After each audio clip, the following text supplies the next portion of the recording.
माँ, माँ, भाभी, भाभी,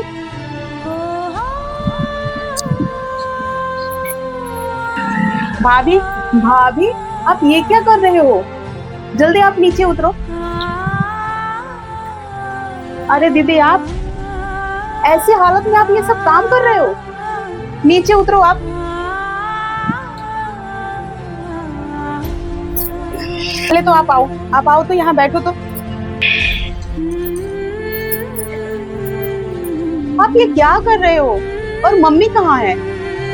आज सोमवार है ना, तो पड़ोस वाली चाची के घर कीर्तन में गई हैं। बोली थी कि कीर्तन से आने से पहले ये सारा काम हो जाना चाहिए, तो इसीलिए मैं कर रही थी। अरे बेटी, तू कब आई? अभी आई हूँ मम्मी, जब तुम कीर्तन भजन करने गई थी बगल वाली चाची के घर। भाभी को तुम इस हालत में छोड़ के कीर्तन और भजन करने चली गई थी? इस हालत में जितना काम करेगी नॉर्मल डिलीवरी में उतना ही आसानी होगी। मैं तो इसलिए बोली थी। माँ, भाभी का 9वां महीना चल रहा है, अगर वो ऊपर से गिर जाती तो तुम्हें पता भी है कि क्या होता? सब तुम्हारे जमाने की बात थी कि काम करने से नॉर्मल डिलीवरी हो जाती है। अब जमाना बदल चुका है। और पहले के जमाने में लोग एक साथ बहुत सारे लोग रहते थे, तो सब एक दूसरे का ध्यान देते थे।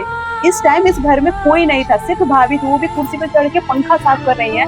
इस टाइम अगर गिर जाती तो घर में इनका देखभाल करने वाला कोई था? बेटी, मैंने भी 4-5 बच्चे पैदा किया है और पूरे महीने काम करती थी, लेकिन आजकल की बहू को एक बच्चा पैदा करती है, 10 और 100 बहाना करती है। माँ, जरा सोचो, इस जगह पे मैं होती तो क्या मेरे साथ भी तुम ऐसा ही करती? माँ, बहू और बेटी में फर्क क्यों? सेम तुम भाभी की तकलीफ को नहीं समझोगी तो बुढ़ापे में भाभी भी तुम्हारी तकलीफ को नहीं समझेंगी।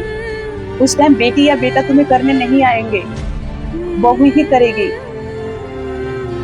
इस टाइम तुम इनका ध्यान नहीं दोगी तो यही बातें याद करके बुढ़ापे में भी ये तुम्हारे ऊपर ध्यान नहीं देंगी। तब मत कहना कि बहू मुझे करती नहीं है, मुझे छोड़ दी है। हाँ बेटी, तू ठीक कह रही है, मुझे अपनी गलती का एहसास हो गया। मैं तो ये भूल ही गई थी कि बुढ़ापे में बेटा या बेटी साथ नहीं देते हैं, बहू ही साथ देती है।